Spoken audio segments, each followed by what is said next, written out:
My name is Matt Lees for VideogamerTV, and this is part 2 of video Dark Souls 2, How Much Has Changed. If you haven't seen the first part in the series, I'd recommend watching it first because that's how chronology works. So last night I played the first hour of Dark Souls 2, and in this video I'm going to run through some of the specifics in terms of some of the hard, concrete things that I know they have added or changed.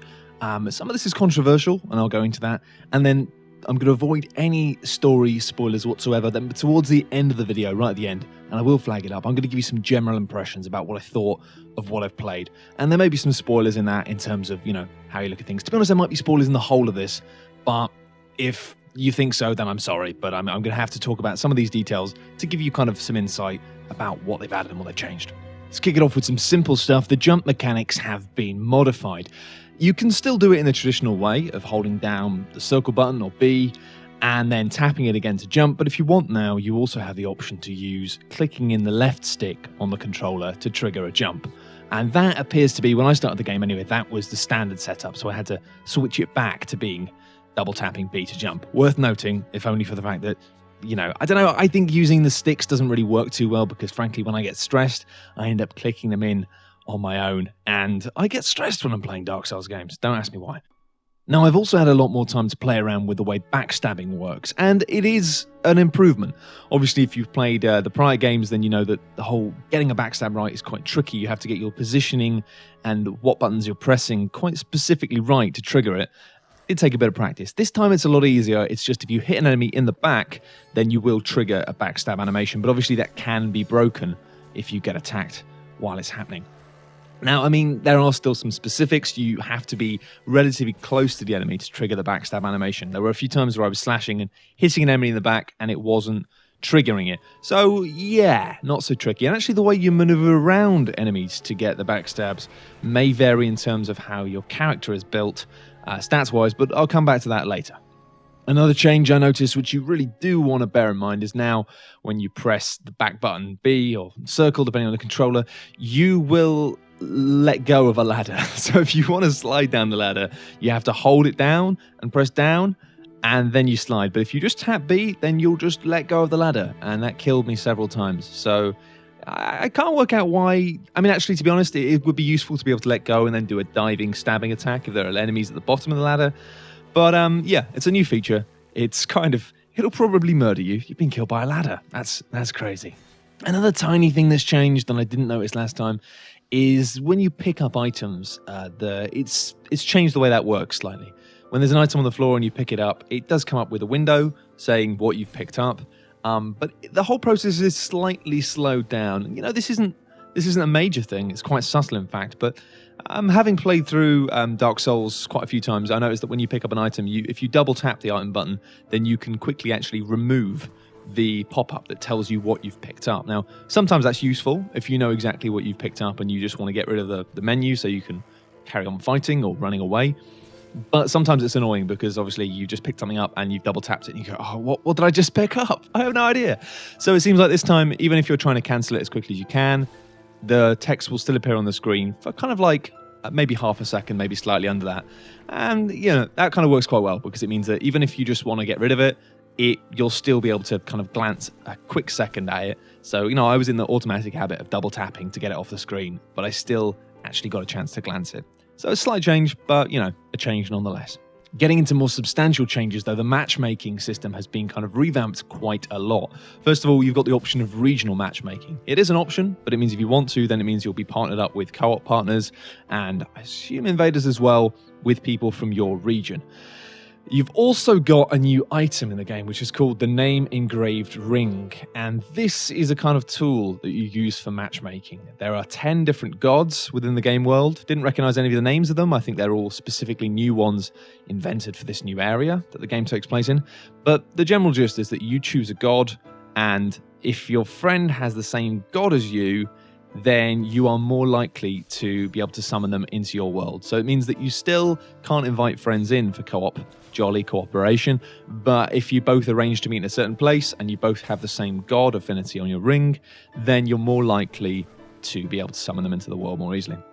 As a side note, I really hope that they've done some other clever stuff with this. I like the idea of having to choose a god and staying aligned with it. I don't know if it's permanent or not. I don't know if it's something you have to choose and stick with. I kind of hope it is, because those of you who remember old school stuff in terms of the Dreamcast, Phantasy Star Online, I loved the way that every different character, depending on your name and class, would have a different color, and the color you had would affect the items you'd find. I just think it's a cool system, the idea that having this slight affinity to one of 10 random things might give you a slightly different experience in the game, something that you might not even notice, but when you start talking with your friends, things happen slightly differently. This is completely unconfirmed, and they didn't talk about any of this stuff at all, but it's just me thinking out loud and hoping that there might be some sort of subtle stuff going on there. And knowing From Software and Dark Souls generally, I wouldn't be surprised.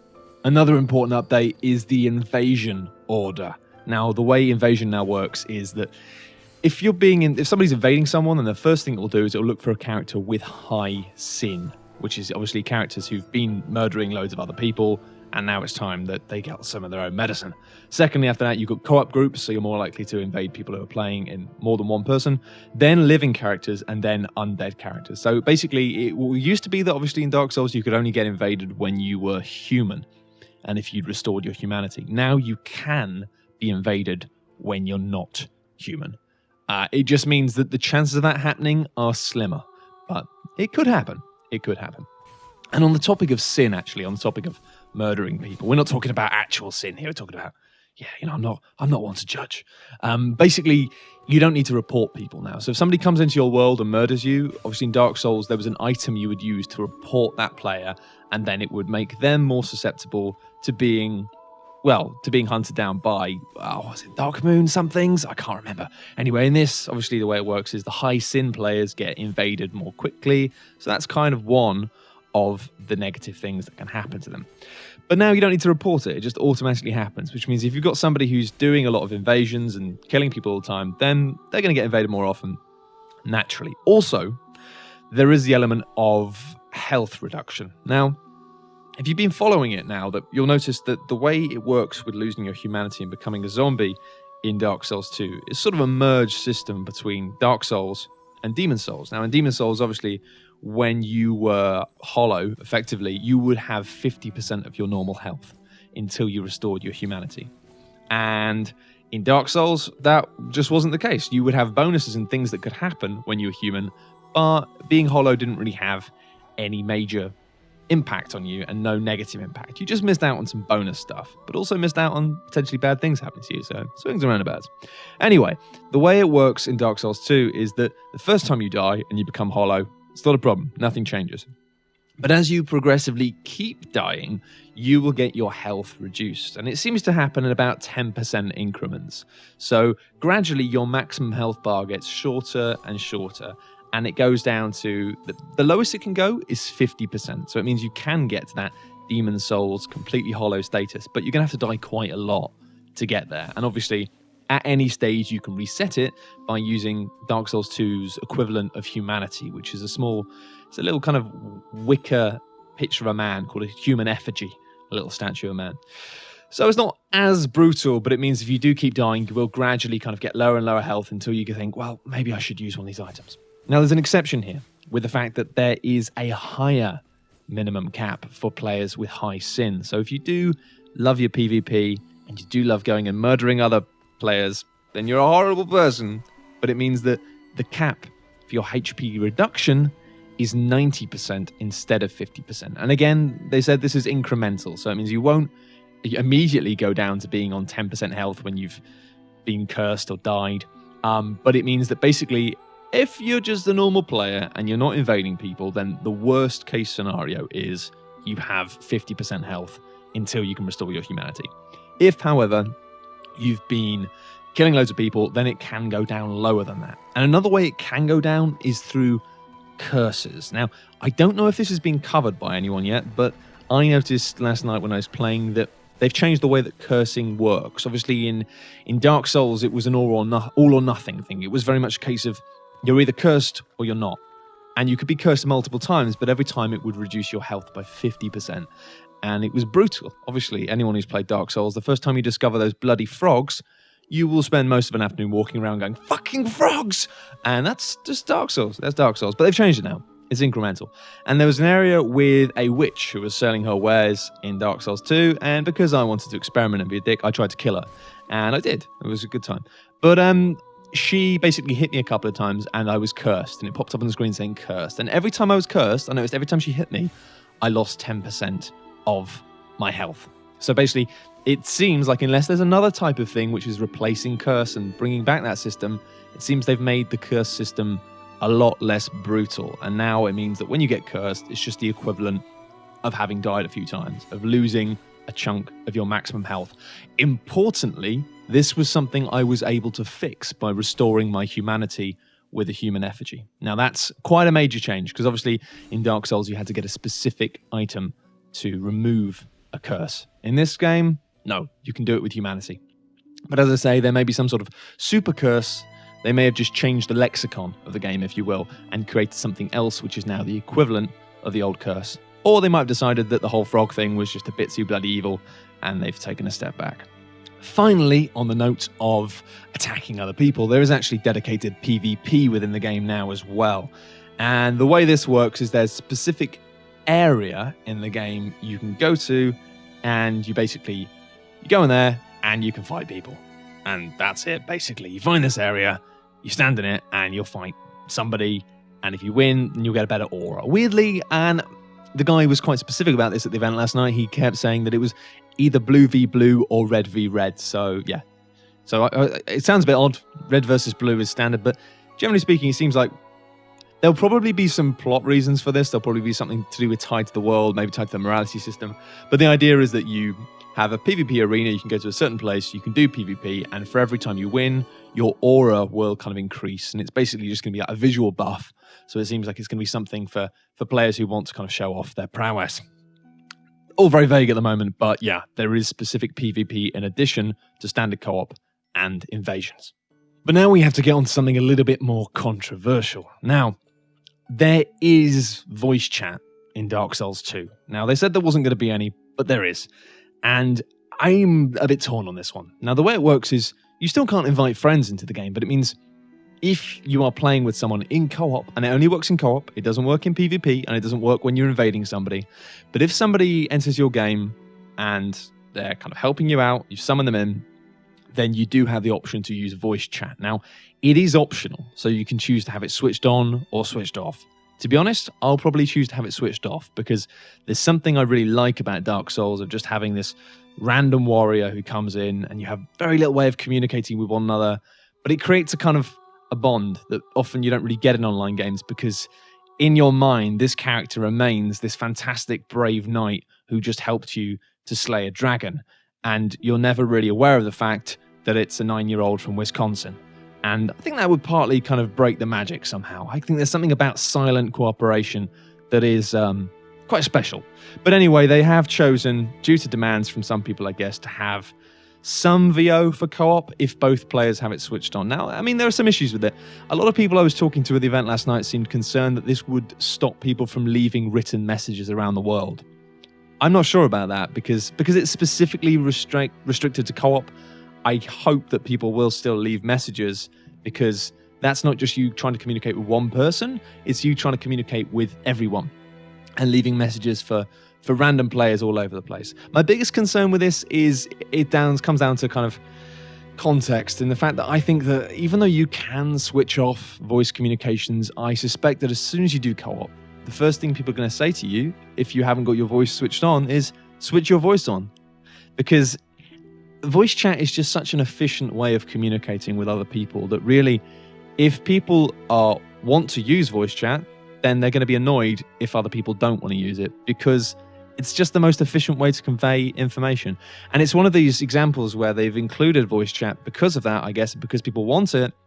But at the same time, it kind of feels to me like it kind of grates against the design decision. And obviously, some people might have been annoyed there wasn't any voice chat in Dark Souls. In the same way, people might have been annoyed that you couldn't specifically invite certain friends for co-op. But I felt that those restrictions, despite the fact they were something that on paper you thought, I don't want that, that doesn't sound good, I thought that the restrictions created something interesting, something new.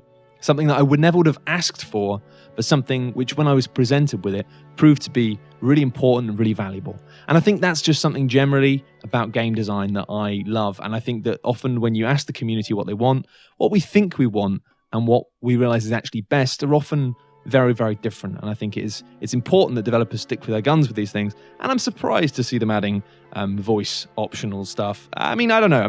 I don't know the reasons behind it. But to me, it seems like a strange decision, and I'm not 100% behind that, to be honest. I think it's fairly controversial.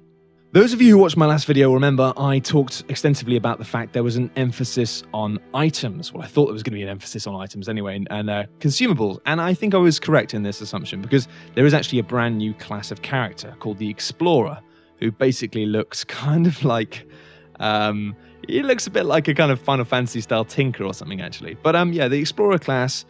instead of starting with bonus stats, they start with a bunch of items. So you get more kind of explosive, more blue explosive jars, more healing items, more like kind of nice buff stuff, like you can buff your luck and all sorts of things. And obviously, as discussed last video, the healing items, they do slow you down.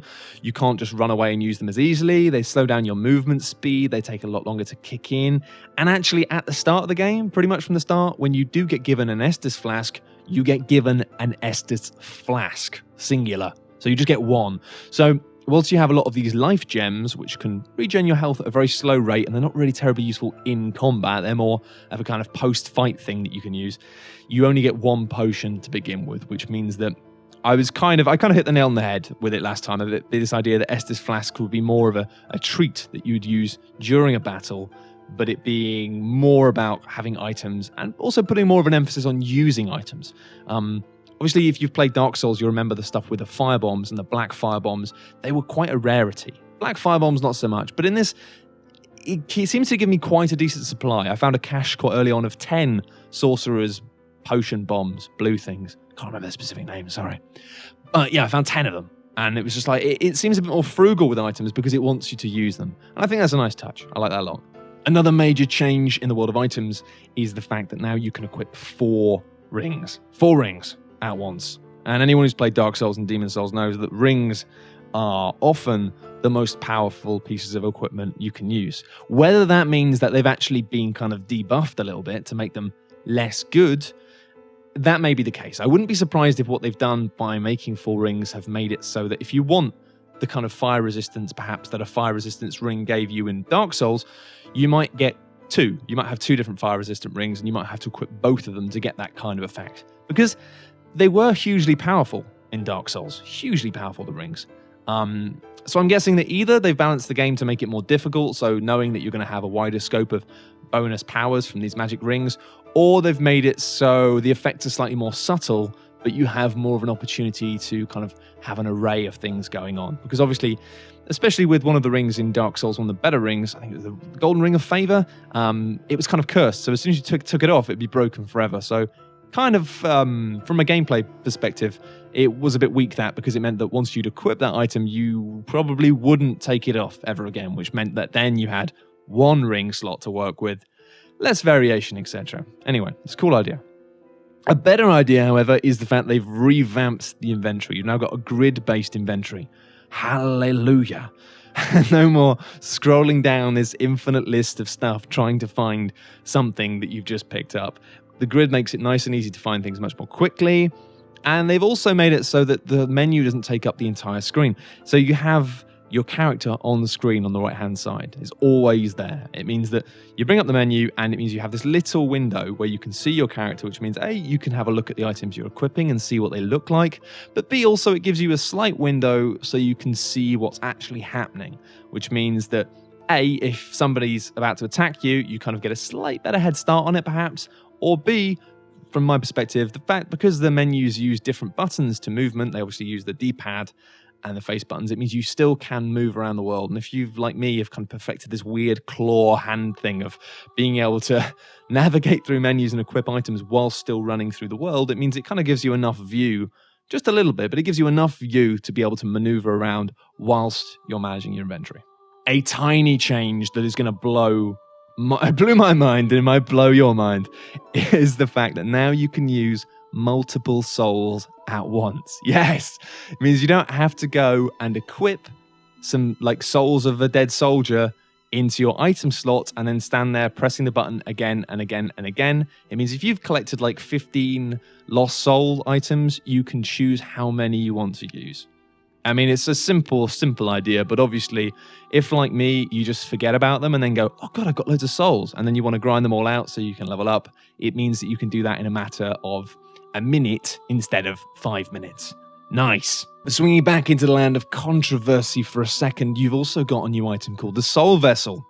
And the Soul Vessel is an item that when taken to a specific place, they kind of hinted at this, they were like, if you take it to a specific place in the world, then you can respec your character. Now, obviously, it's going to be, obviously this is going to be tied in to stuff to do with the game. I get the impression that there's a theme within the game of cycles and, you know, secular life and death, and that shouldn't surprise you, because to be honest, the whole Dark Souls thing is very much about that as well. But anyway, yeah, you can use this item and you can entirely respec your character. Now, I don't know what the cost of this is. Didn't get a chance to really try it or look at it. It may be that there's a soul cost. It may be that there's no cost. I don't know. I'm not sure how I feel about it. In some ways, it's good, because if you don't know what you're doing, and to be honest, when I first started playing Dark Souls, I didn't know what I was doing. If you spend all of your points in the wrong stats and it becomes so expensive to level up other stats, then it can mean that you get kind of stuck with a character that isn't much use, and you find the game more of a struggle than you should do.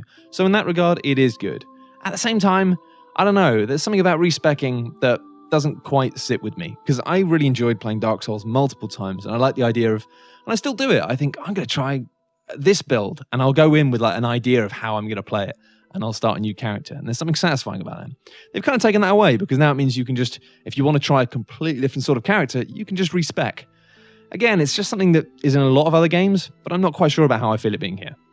Purists, however, will be pleased to know that the stats page is still a crazy mess of numbers. They haven't dumbed down anything there. It's all still there. There might have even been some new stuff there, actually. To be honest, I couldn't quite remember the statistics page from Dark Souls. Can you imagine that? Why couldn't I remember it? Madness.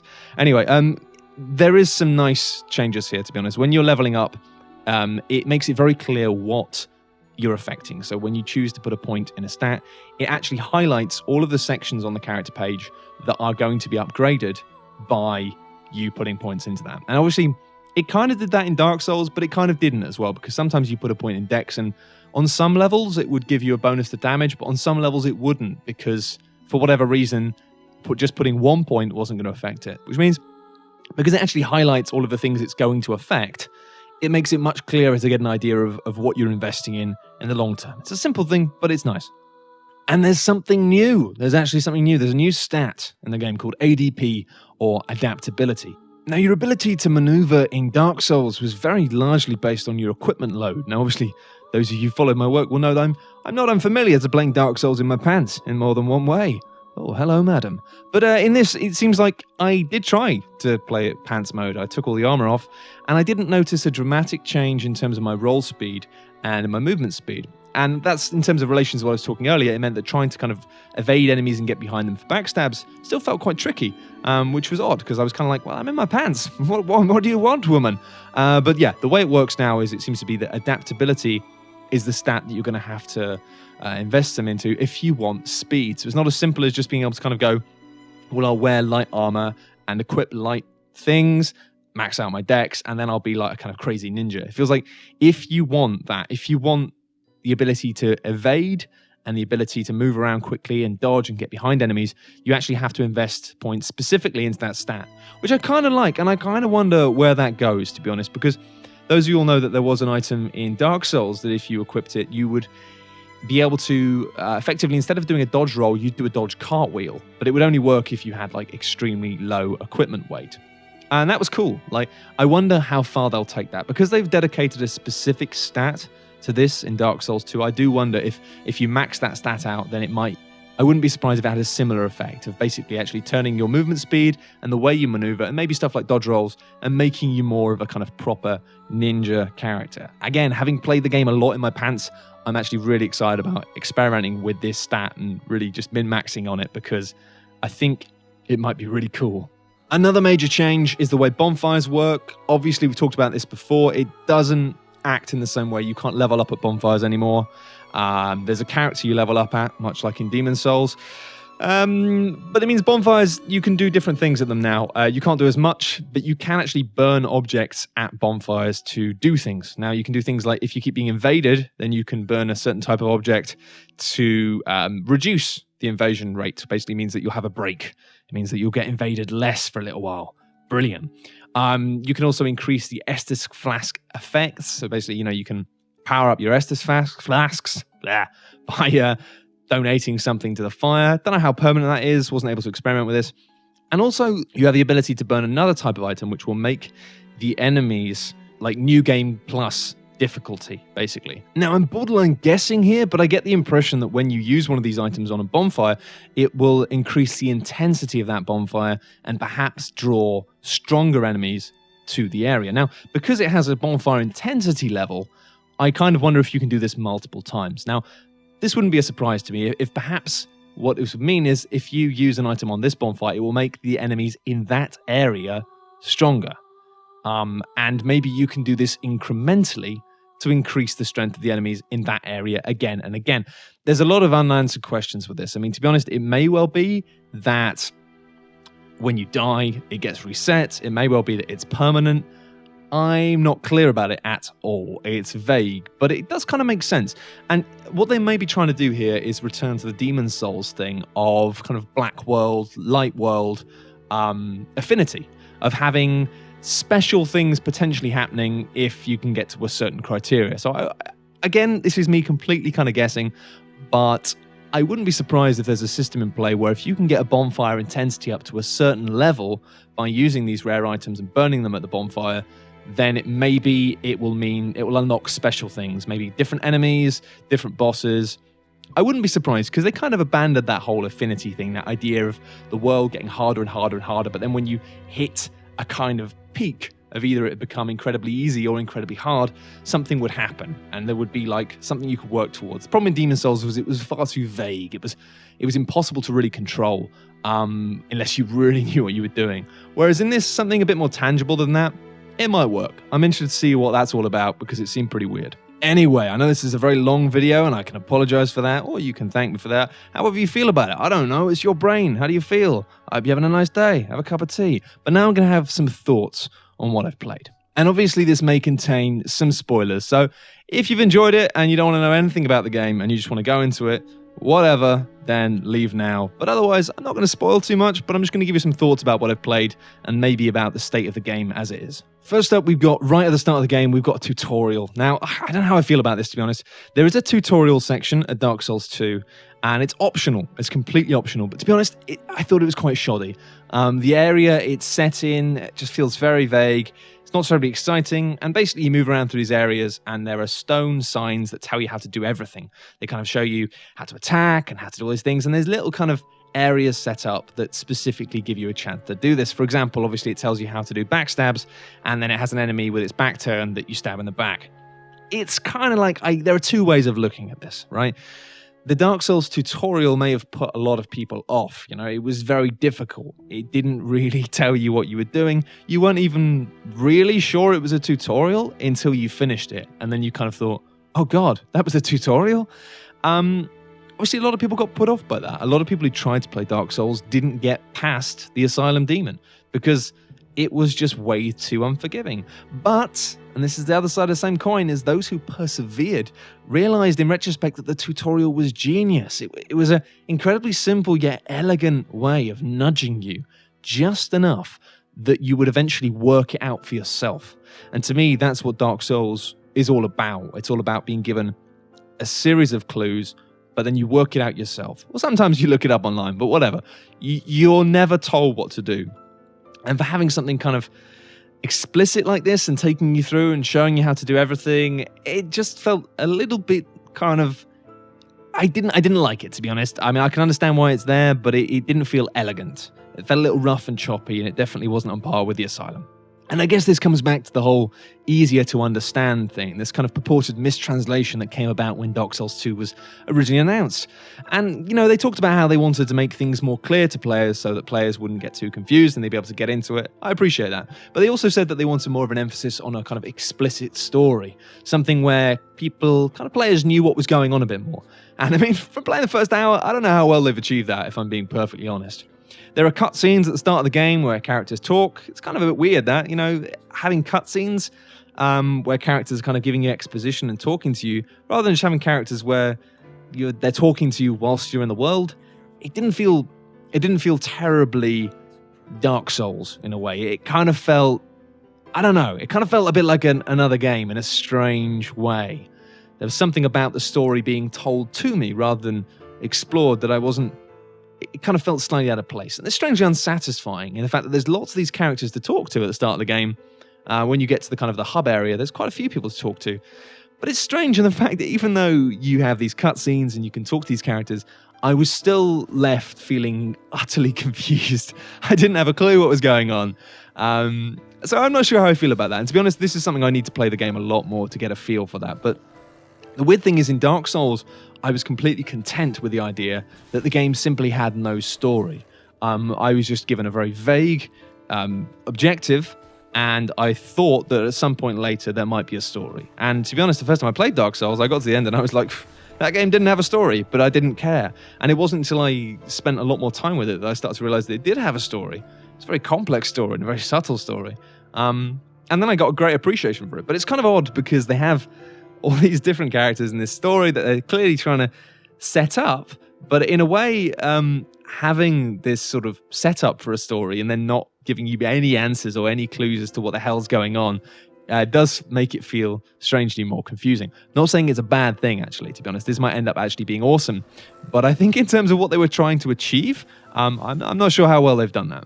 I mean, a good example of this is in Majula, which is the equivalent of the Firelink Shrine for Dark Souls 2. And you meet a lady staring out at the sea. Gotta admit, this area is beautiful, really well done. But, you know, you're chatting to her for a few minutes and she just sort of calmly says that she'll stand by you until the end of time or something. It's like, who are you? I don't know who you are. Anyway, she serves the same purpose as the Maiden in Black did in Demons. But it just feels a bit strangely vague. Obviously, in Demon's Souls, the situation was incredibly clear. You know, we're all stuck here and we're a bit fucked. Can you help us out, mate? You know, it didn't really need to go into much more detail. It felt like Demon's Souls was just this series of characters that were trapped in a demonic equivalent of an airport. You know, they were kind of locked down. They were stuck in this place. They couldn't leave. And it didn't matter that you didn't know where they were from or what was going on. It was just that they were here and they were a bit fucked. Whereas with Majula, there's a lot more mystery. And I'm not saying that's a bad thing, because I really want to know more about it. But it just feels slightly confusing. Now, in terms of areas to explore and kill stuff and get killed, the area we were allowed to poke around was called the Forest of Fallen Giants, which is this kind of verdant green yet rubbly area that's largely full of these zombie men. To be honest, this area didn't leave me feeling terribly impressed. There were a lot of rough edges and kind of dodgy textures, which really, to be honest, are more of a symptom of the current generation console just being, well, current gen, I guess it's last gen now. It kind of really does show its age. And I mean, it looks about as good as Dark Souls, which isn't terrible, but yeah. The one thing I will say, though, and I'm pretty sure about this, I'm not 100% sure, I didn't really get a feel for the art direction as much. Obviously, Dark Souls in many regards was a very ugly game, but I felt that the art direction in that game was really stunning. And here, from this area alone, and admittedly, you know, we were just said, go and explore this area, and that's it. The Forest of Fallen Giants, the art direction felt quite a lot weaker. I mean, every area I explored in Dark Souls, it kind of felt like it had an impact upon arrival. It felt like very much like I walked into a new area, just had that thing of, whoa, stand, look around. I didn't get that here. I mean, it's really hard to be tangible about it. To be honest, one of the reasons I love Dark Souls is the fact it's a video game that is incredible, but it's extremely difficult to explain why. And it's kind of a mystery that is created in your own head. And that's exciting to me. But I think now, having thought about it a lot, my love for Dark Souls was heavily based really on the fact that it didn't feel like a video game. And in many regards, what I've played of Dark Souls 2 so far, it kind of did. I mean, it remained difficult, certainly, but the Forest of the Giants felt very much like an area from an action RPG. And of course, it is an area from an action RPG. it's difficult to explain this. It's certainly not a scathing criticism under any circumstances. And a lot of you might actually be sitting here now going, what? Like, of course it feels like an area from a video game. But I don't know. There were some areas walking down by a river, walking around, killing some dudes, and it just felt a little bit like I'm playing an action RPG game. There was a lack of kind of craft and art direction and style and, might I say, thought in terms of how this area felt designed. It just felt a little bit more by the numbers than Dark Souls did. But I don't know. It might be hard to judge. But I've got a slightly bigger concern here about the world and the use of bonfires as teleport points. Now, when you go to a bonfire and you teleport, it brings up this kind of image-based menu that lets you teleport around the world at will. Now, convenience here is a kind of bonus. Obviously, it means that at any stage you can just travel around to wherever you want to go to. Now, I've got mixed feelings about this because obviously it would seem to be a bonus in the fact that if you can teleport around, then you don't have to backtrack. You don't have to do any backtracking. And some people playing Dark Souls actually complained about the backtracking. Some people said, I like it, but I can't stand the backtracking. To me, I couldn't disagree more. Personally, for me, backtracking was a journey. It was part of the game. It was knowing that you had to get from A to B. And admittedly, when you got to the end of the game, when you got to the later stages, that started to become a chore. And that's why I thought it was kind of genius that they gave you the ability in the later stages of the game to teleport. But to begin with, that journey of getting around was important, It was a really important thing. I remember getting to the depths. I remember the first time I went to the depths, finding a bonfire near the giant rat and thinking to myself, oh, thank God, a bonfire, because I hadn't seen one for so long that I was like, yes.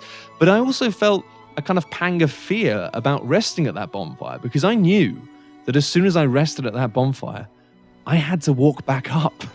I knew that I would be saved in the depths, and to get back to the surface, I'd have to go back the same way I came.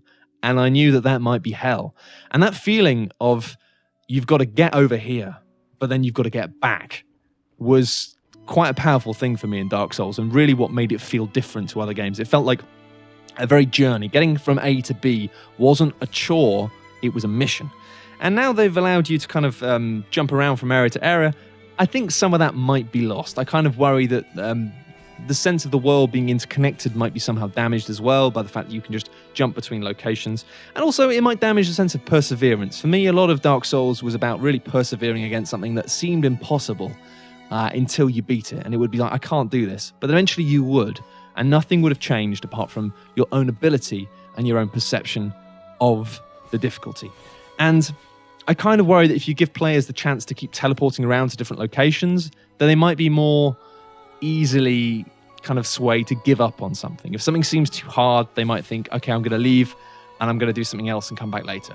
Now, that might be better for the difficulty curve of the game, but I think for me, a lot of Dark Souls is about persevering against something that seems impossible for the point that you almost want to give up, but then you don't, and you do it, and you punch the air. Giving people an easy way out and giving people the option, instead of having to trek all the way back to the other side of the map to go and try something different, just giving them an option to jump over there and have a pop.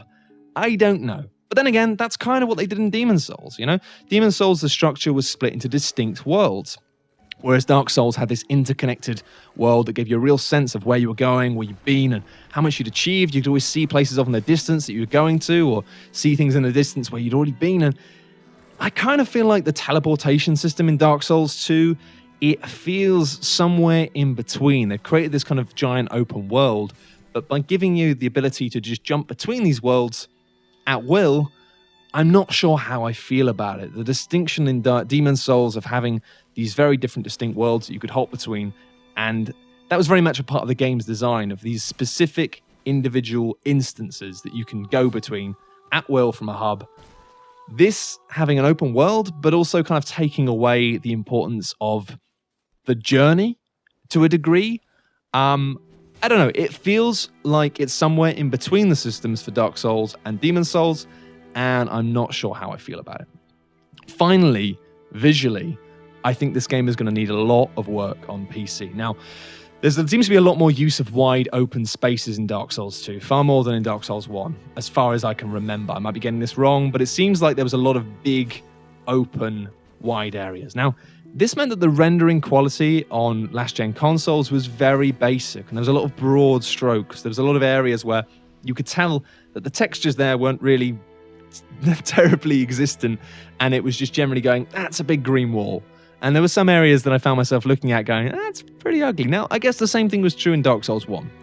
But it seems to me that, especially because, a couple of years have passed since Dark Souls 1, I suspect that Dark Souls 2 might suffer from kind of HD edition syndrome of kind of when you have games that make the world and the character models like more clear. They increase the resolution and add all this clarity, but they somehow make some elements of the world feel a lot less detailed and real in the process. Now, I don't know if DS Fix is going to be a requirement this time. I don't know if people are going to have to step in and physically fix the game to the same degree. I doubt they will, actually. I think that they've actually kind of, From Software, have probably put a lot more effort into making sure that it runs passably on PC this time. But I do think that the community are going to have to jump in and start working on HD textures and stuff. I might be completely wrong about this. I just get a sense that the art style in the game has been optimized for systems that render at lower resolutions and with less clarity. And again, this is just a personal perspective thing, but I think I know a thing or two about this sort of stuff, and I suspect that some areas, when they are in full HD, might look a bit rougher and less well polished and finished than they should. So yeah, don't want to make this sound like it's a downer, because I do still like Dark Souls 2 a lot. I just feel like I've come away from playing the first hour of the game, perhaps with a few more questions and a few more concerns than I expected to at this stage. I'm very much looking forward to playing the full game and seeing how it handles some of these things. But there are some design decisions that I've discussed that have popped up, decisions that I weren't aware had been made, and I kind of need to see where they've gone with them, really. I think that they have made some changes, and I'm cool with that, but some changes I can't quite see why they've made, and I need to see more to know whether or not they've made a mistake. Anyway, so overall, there have been some slight improvements to the way the game handles. Still feels very much like Dark Souls. There have been some big improvements to the menus and UIs in the game. And I do have some concerns about the structure of the game, the enemy designs, and the art direction. To be honest, I wasn't really blown away by anything I've played so far, if I'm being completely honest. However, the hub area is gorgeous. It's mechanically very sharp, but I found the tone of the game somehow dulled. The sense of place felt diminished. It didn't grab me in the way that Dark Souls did. However, this is a mega caveat. I played this game last night at a press event. Now, for those of you who don't know, press events are where you get sat down about 2 feet away from a 60-inch monitor. You're in a very dark room. It's uncomfortable. You don't want to be that close to a screen. They kind of play music in the background. There was somebody walking around playing a lute or a flute really loudly for reasons I can't bloody work out for the life of me. So really, it's not the best environment to really play a game like this. In terms of getting a sense of atmosphere, it's always quite difficult. And I have taken that into account when giving you these judgments to a degree, but still, playing a game at a preview event is the least optimal way to play a game in the world, so I may well sit down and play it on my own on March 14th and realize that actually I like it a lot more than I suspected I do. And on that note, actually, this is one of my last few weeks at VideogamerTV. So if you have enjoyed this video, then obviously, yes, still subscribe to the channel because Video Gamer is doing some fantastic stuff. But if you do want to see some more Dark Souls 2 stuff from me, I will be doing more Dark Souls 2 stuff. And I'll definitely be doing some Dark Souls 2 streaming when the game comes out. If you do want to follow that, then the best thing to do at this stage is to follow me on Twitter, and there'll be a link to that in the description, and you can find out what I'm doing next. Anyway, thank you very much for bearing with me in this epic video, I guess. Practically a podcast, if I'm being perfectly honest. But thank you very much for watching. If you have enjoyed, then good job. Have a lovely day. Bye!